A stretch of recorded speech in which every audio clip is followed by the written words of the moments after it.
ಗ್ರಾಮಾಯಣ ಒಂದು ತುಂಬಾ ಇಷ್ಟಪಟ್ಟು ಮಾಡಿರೋ ಒಂದು ಸಿನಿಮಾ. ಜನ ನೋಡಿ ಅವ್ರಿಗೆ ಹಿಂಗ್ ಅನ್ಸುತ್ತೆ, ಅವ್ರ ರಿಯಾಕ್ಷನ್ಸ್ ಹೇಗಿರುತ್ತೆ. Vinay make some jokes. Teaser Ramayana ಮೊದಲೇ ತುಂಬಾ ವರ್ಷದಿಂದನೇ ರಿಲೀಸ್ ಆಗಿತ್ತು.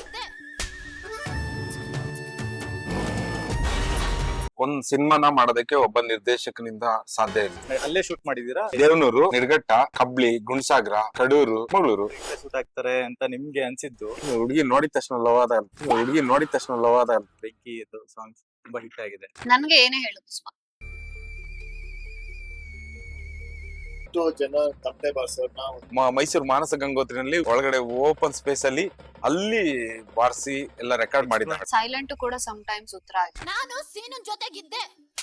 ಲಹರಿ ಪ್ರೊಡಕ್ಷನ್ ಹೌಸ್ ತುಂಬಾ ಖುಷಿ ಆಯ್ತು. Very comfortable production to work with. Supporting actors ಅಂತ ಗೋಪಾಲ್ ದೇಶಪಾಂಡೆ ಅವರು, ಒಳ್ಳೇದಲ್ಲ ಇದು.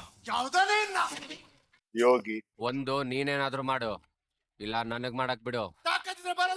ಅರುಣ್ ಸಾಗರ್ ಅವರು, ಅಪರ್ಣ ಅವರಿದ್ದಾರೆ. ನಿನ್ನ ಹತ್ರ ಕೈಯೊಡ್ಡಲ್ಲ. ಪ್ರಶಾಂತ್ ಹೊನ್ನಾಳಿ, ಅಶೋಕ್ ಜಂಬೆ ಸರ್, ಅವಿನಾಶ್ ರೈ ಅಂತ. ಸ್ಕ್ರಿಪ್ಟ್ ನೀವು ಚೇಂಜಸ್ ಅಂತ ಹೇಳಿದ್ರೆ ಈ ಸಿನಿಮಾದ ಡೈಲೆಕ್ಟ್ ಒಂದ್ ಸ್ವಲ್ಪ ಬೇರೆ ತರ ಇದೆ. ಅವ್ರಿಗೆ ನನ್ ಕಣ್ ತುಂಬಾ ಏನೋ ಒಂದ್ ಮಾಡ್ತೀವಿ, ಅದ್ರಲ್ಲಿ ನಮ್ಗೆ ಕಷ್ಟ ಸುಖ ದುಃಖ ಎಲ್ಲವೂ ಇರುತ್ತೆ. ಇದ್ ಹಂಗಾಗುತ್ತಾ ಇದ್ ಹಿಂಗಾಗುತ್ತಾ ಅಂತ ಯೋಚನೆ ಮಾಡಿ ಸಿನಿಮಾ ಮಾಡಕ್ಕೆ ಆಗಲ್ಲ. ಈ ಸ್ಕ್ರಿಪ್ಟ್ ಅಲ್ಲಿ ನಮ್ ಕನ್ನಡತನ ಜಾಸ್ತಿ ಇದೆ, ನಮ್ ಕಲ್ಚರ್ ತುಂಬಾ ಚೆನ್ನಾಗಿ ಇದ್ ಕಾಣಿಸುತ್ತೆ. ತುಂಬಾ ಒಳ್ಳೆ ಸಿನಿಮಾಗಳು ಮಾಡಿದ್ರು, ಅದಕ್ಕೆ ಬೇರೆ ಆಪ್ಷನ್ ಇಲ್ಲ. ಕನ್ನಡ ಸಿನಿಮಾಗೆ ಏನೇ ಇದ್ರು ಆಡಿಯನ್ಸ್ ಇದೆ.